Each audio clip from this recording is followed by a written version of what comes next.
chance que j'ai, c'est que je connaissais le groupe depuis presque 2 ans.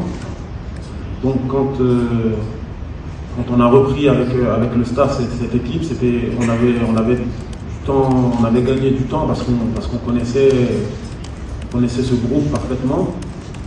Donc on a essayé par rapport à l'état du groupe, au moment où on le récupère, on a essayé de vraiment se concentrer sur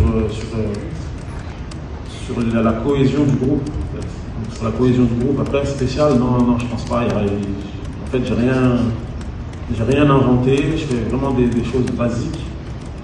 Donc, comme je l'ai dit, le plus important, c'est vraiment le groupe. C'est vraiment que tous les joueurs de ce groupe se sentent importants et sentent une cohésion et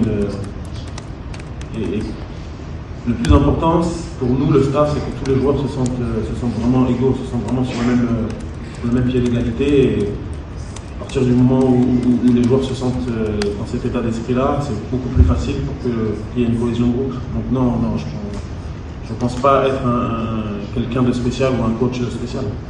Les équipes sont à égalité, même si on a eu des parcours différents.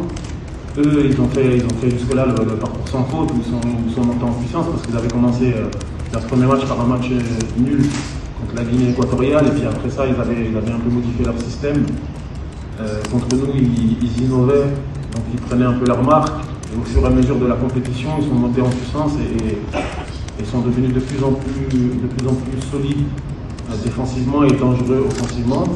Nous, à côté de ça, on a eu un parcours très difficile au début, et puis on est monté en puissance à partir des huitièmes de finale avec ce match contre le Sénégal qui était tenant du titre, qui était peut-être le favori de la compétition, qui nous a permis de sortir un peu la tête de l'eau. Après, il y a eu cette victoire contre le Mali à 10 qui nous a donné beaucoup de confiance, et la confirmation contre le Congo qui nous a permis de faire cette finale demain. Donc psychologiquement, je pense que les deux équipes seront au même niveau. Après, comme tout match de haut niveau, comme toute finale, ça va jouer sur un petit détail qu'il est difficile de déterminer aujourd'hui. Donc, nous, on va essayer en tout cas de faire une bonne entame de match. On va essayer de les fatiguer tactiquement et physiquement.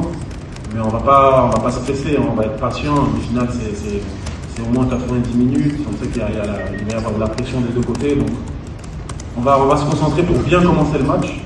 Et pour être patient, pour les déstabiliser et les avoir à les yeux. Là, le fait que le Nigeria nous ait battus en phase de poule, on va dire que c'est un peu comme le disait Seth, c'est bien parce qu'on sait déjà à qui on a affaire. Même si entre-temps ils ont fait de la route et ils se sont améliorés dans pas mal de domaines. Mais la préparation de ce match-là, elle est comme toute la préparation des autres matchs. On va se concentrer sur nous, nos points forts, nos faiblesses et regarder comment on peut leur poser des problèmes. À l'heure actuelle, la chose la plus importante pour nous, c'est de bien préparer le match de demain pour remporter la coupe.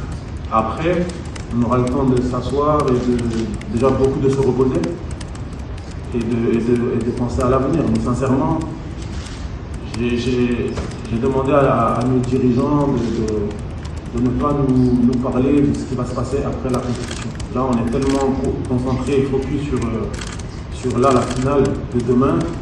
Ce qui va se passer après, pour l'instant, c'est même pas dans mes pensées, c'est même pas dans mes têtes. On est vraiment concentré sur la finale de demain.